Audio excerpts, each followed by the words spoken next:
સુરત શહેરનો એક પણ એવો વિસ્તાર નથી કે જ્યાં પાણી ન હોય, જ્યાં ઘૂંટણસમા પાણી ના હોય। સુરત પાણી પાણી થઈ ગયું છે। શાળાઓમાં રજા જાહેર કરી દેવામાં આવી છે। સુરતમાં કેવો વરસાદ હતો અને એની સાથે સાથે હવે પાણી ઓસરવાની શરૂઆત થઈ છે કે કેમ, વરસાદ રોકાયો છે કે કેમ, અને જ્યાં પાણી ભરાયા હતા ત્યાં કેવી દુર્દશા થઈ છે, લોકો હોય, વિદ્યાર્થીઓ હોય, એમને કેવી હાલાકી પડી। મનીષ પાસેથી એક ચિતાર મેળવીએ। મનીષ।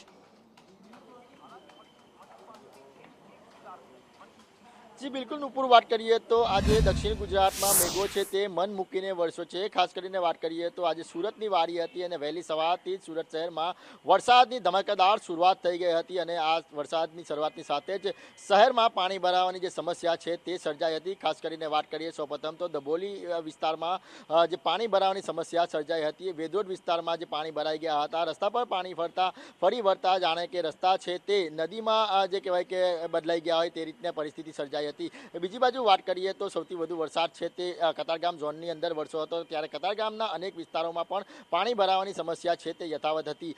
खास करीने बात करिए तो रांडेर अने वराछा झोन में पण आ वखते जे वरसाद है ते मन मूकीने वरस्यो हतो, त्यारे वराछा विस्तार में पण जे वरसाद वरस्यो हतो त्यारे पूर्णा विस्तार में जे सोसायटीओ आवेली है, सोसायटीना पाणी है ते घरों में घुसी गया हता अने लोकोने भारी हालाकी वेठવાનો वारो આવ્યો હતો।